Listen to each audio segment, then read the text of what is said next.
Amaka sat in the back of the mathematics class, meticulously transcribing notes into her worn notebook. Unlike her rich classmates, Amaka purchased her school supplies at the tiny stationery store in Sabo, where her father occasionally bartered. Her calculator is probably not even a scientific one, Ogechi whispered loudly to Njozi, making sure Amaka would hear it. Amaka gripped her pencil firmer but continued writing.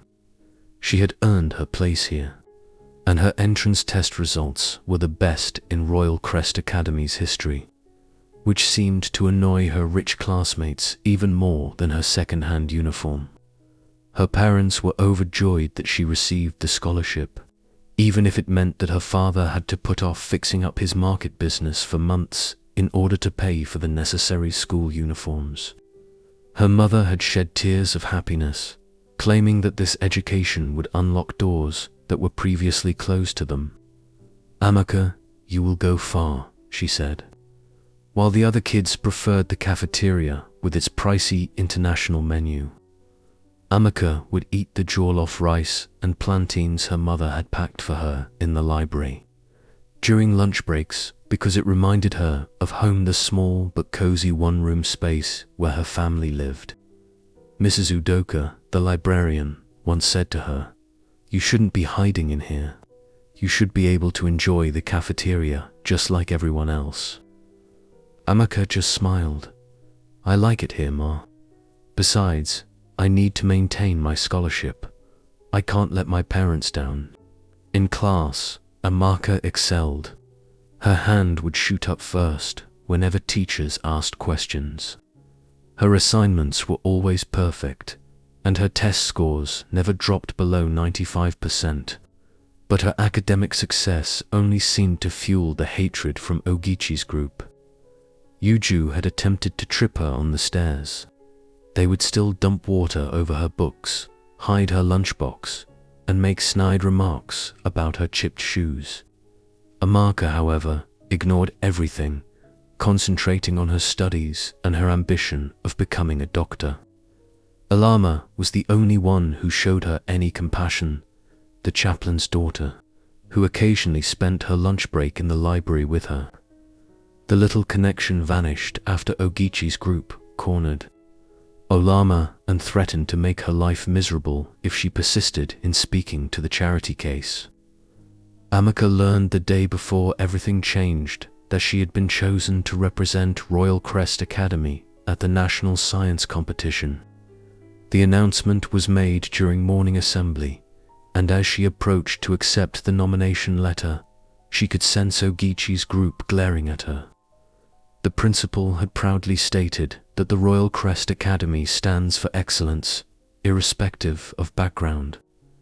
Later that day, she discovered that her science project had been wrecked in the lab, and there was a note on the remains saying, "Know your place," as she helped her mother make egusi soup that evening for dinner. Although Amaka had thought about telling her parents about the bullying, she couldn't bear to add to their troubles because of her father's exhaustion from a hard day at the market, and her mother's hard work cleaning homes. Her mother inquired, "How was school today?" "Fine," she replied.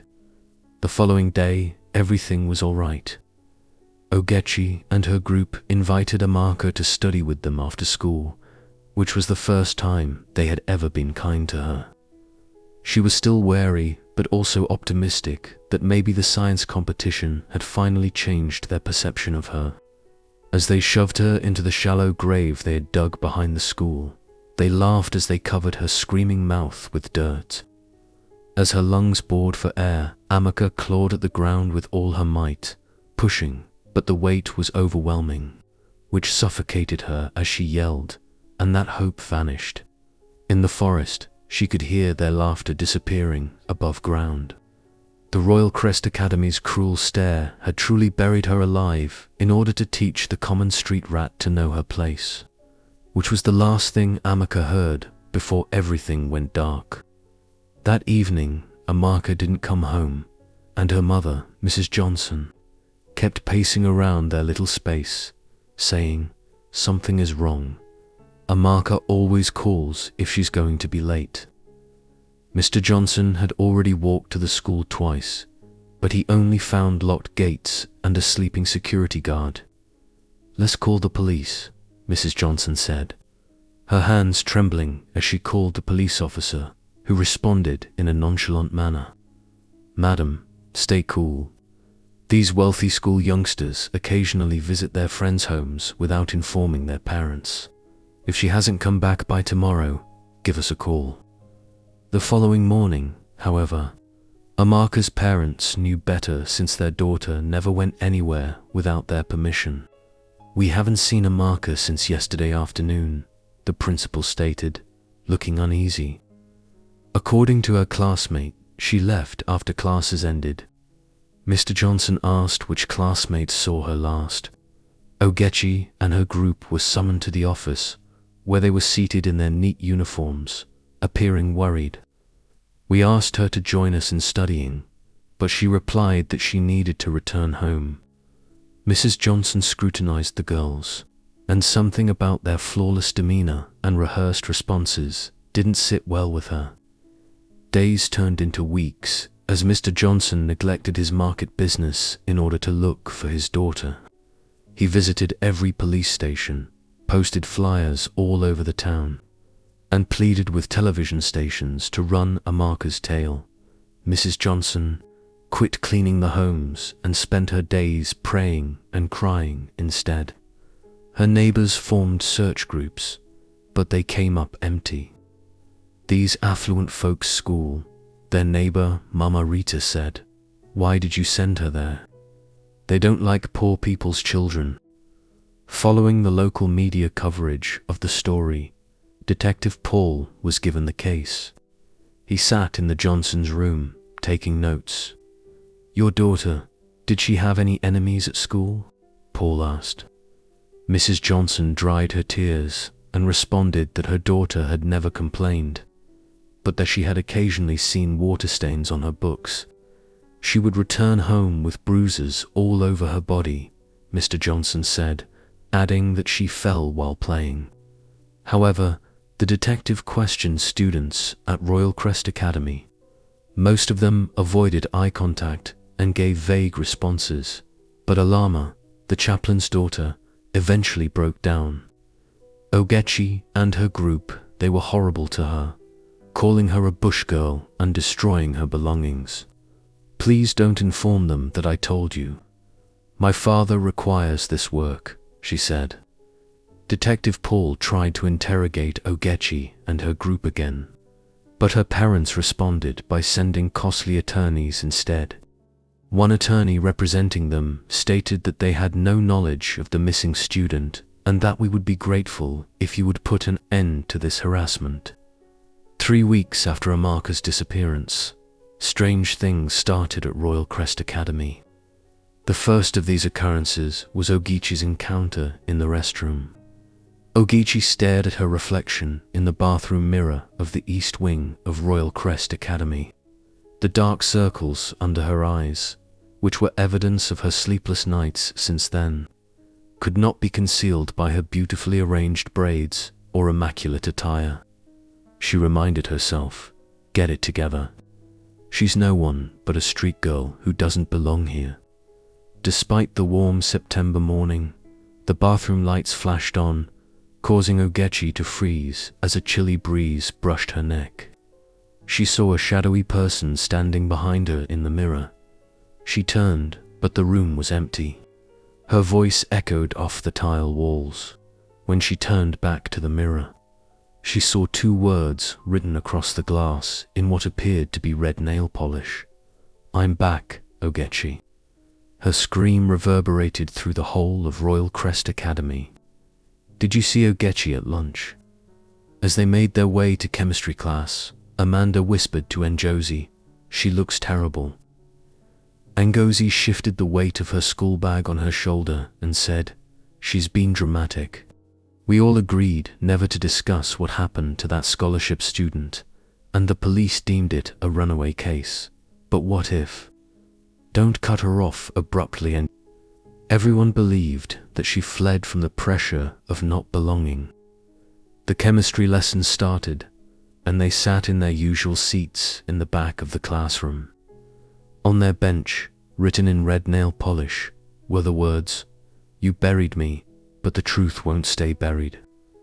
That evening, 5 girls, the cream of Royal Crest Academy, met at Ogechi's family home. These girls were Ogechi, Njosi, Amanda, Yuju, and Mirabelle. They were now sitting in terrified silence, their customary confidence broken. "Someone knows what we did to Amaka," Yuju said. "That's impossible," Mirabelle broke down. "We were the only ones there that night," but her hands were trembling. Ogechi was pacing the room. "There's no evidence. It was just some silly jokes." "Pranks, Amanda," the writing said in a cracked voice. "Somehow it's her. She's dead," Ngozi screamed. The lights in Ogechi's room started to flicker, and the temperature dropped so suddenly that they could see their breath. "No, no," Yuju whimpered, as the TV switched on by itself. They recognized a familiar voice through the white noise, one that had pleaded for mercy that evening in the woods. In the center of the room, Amaka appeared, covered in dirt, with her school uniform ripped and filthy. The girls screamed and huddled together. "We're sorry," Ogechi cried. "You are sorry," Amaka's ghost got closer. "You weren't content to bury me alive just because I was poor, different. And my father was a market trader, while yours owns the entire market." "We'll admit it," Amanda sobbed. "We'll tell everyone what we did." "Yes," Amaka's spirit said, her voice sounding unnatural. "You will."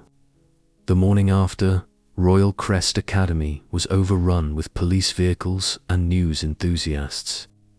5 of the school's most well-known pupils had entered the police station at daybreak. The girls had broken down completely. "We had no intention of murdering her," Ogechi said at the police station. "We just wanted to frighten her, but she fought so hard." The police discovered Amaka's corpse precisely where they had buried her. Mrs. Johnson broke down when the police brought her daughter's body home, and the entire street turned out for the funeral. The shops of the market women were shut down. Despite their parents' wealth and power, the trial was quick, and all 5 girls were sentenced to juvenile jail. Their family offered the Johnsons millions in restitution. Mr. Johnson said, his voice stern, "Can your millions bring back my daughter? Can they give her the future she dreamed of?" The Amaka Johnson Foundation was founded by Royal Crest Academy to offer complete scholarships to disadvantaged students. But more significantly, they implemented stringent anti-bullying policies. In juvenile detention, the 5 girls who were serving their sentences were haunted not just by Amaka's ghost, but also by the reality of their misdeeds. Their wealthy parents were unable to shield them from the remorse that gnawed at their hearts. 1 week later, Mrs. Udoka, the librarian, saw Amaka in the library. The ghost was in her typical location, with books scattered about, as she was getting ready to close up. "Rest well, my dear," Mrs. Udoka said, with a serene smile on her face. "Justice has been served."